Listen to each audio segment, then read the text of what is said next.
बात करते हैं सपोर्ट रेजिस्टेंस के बारे में। ये मैंने निफ्टी का चार्ट खोल रखा है। करते हैं सपोर्ट रेजिस्टेंस के बारे में। ये मैंने निफ्टी का चार्ट खोल रखा है, डेली चार्ट है। ठीक है, तो इस पे हम देखेंगे सपोर्ट एंड रेजिस्टेंस कैसे लगाते हैं। ठीक है, तो सपोर्ट का मतलब वो एरिया होता है जहां से stock back to back bounce कर रहा है ना। मतलब वो एरिया पे जैसे ही आता है वैसे ही कुछ लोग ऐसे हैं कि जो बाय कर लेते हैं, उस एरिया पे आते ही बाय कर लेते हैं और उस एरिया से को तोड़ के नीचे जाना मुश्किल होता है उस स्टॉक के लिए।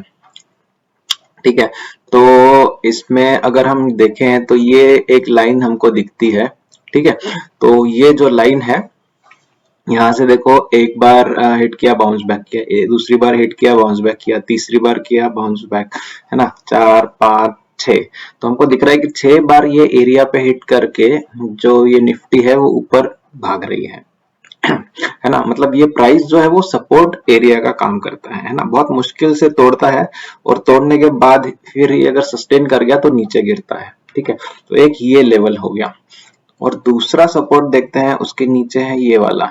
ठीक है, यहाँ पे देखते हैं, यहाँ पे जब भी स्टॉक आया था यहाँ पे कंसोलिडेट किया, मतलब यहाँ पे थोड़ी देर बिताई उसने, है ना, एंड देन वो ऊपर गया। मतलब ये सिग्निफिकेंट लेवल था, यहाँ पे एकुमुलेशन हुआ, कंफ्यूजन था कि ऊपर जाए ना जाए।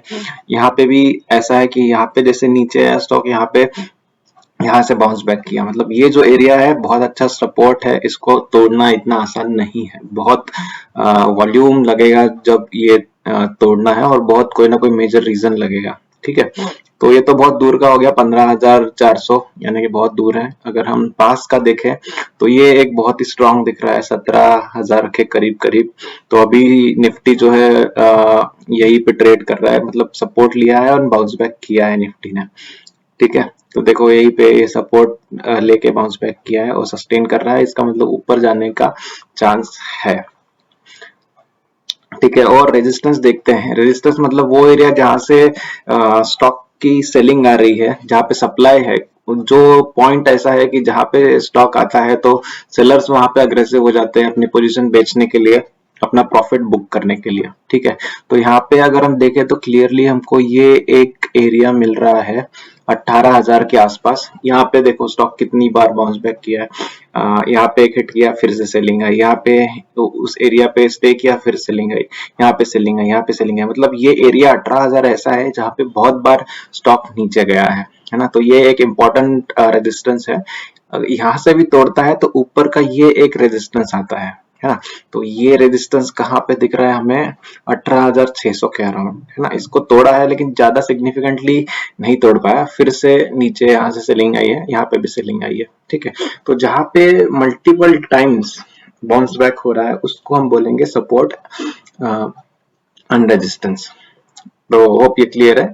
दूसरा ऑप्शन से भी देखते हैं लोग, ऑप्शन मतलब ओपन इंटरेस्ट से भी लोग आइडेंटिफाई करने की कोशिश करते हैं कि कौन सा सपोर्ट रह सकता है और कौन सा रेजिस्टेंस रह सकता है। तो अगर हम अप्रैल की एक्सपायरी देखते हैं, अप्रैल के एक्सपायरी के लिए कौन सा सपोर्ट है एंड कौन सा रेजिस्टेंस है ये देखने के लिए, तो सबसे ज्यादा जहाँ पे ओपन इंटरेस्ट होता है, जैसे कि अगर ये वाला देखें, यहाँ पे हमको सबसे ज्यादा दिख रहा है 17,000 पे, है ना। 17,000 पे सबसे ज्यादा ओपन इंटरेस्ट है पुट साइड में, एंड कॉल साइड में अगर देखें तो 18,000 पे, है ना। तो हमको ये अंदाजा लगता है कि यार ठीक है, 17,000 एंड 18,000 ये दोनों एक सपोर्ट एंड रेजिस्टेंस है और मार्केट का इस एरिया में रहने का चांसेस ज्यादा है। ठीक है, तो hope this is clear. Thank you for watching, like and subscribe.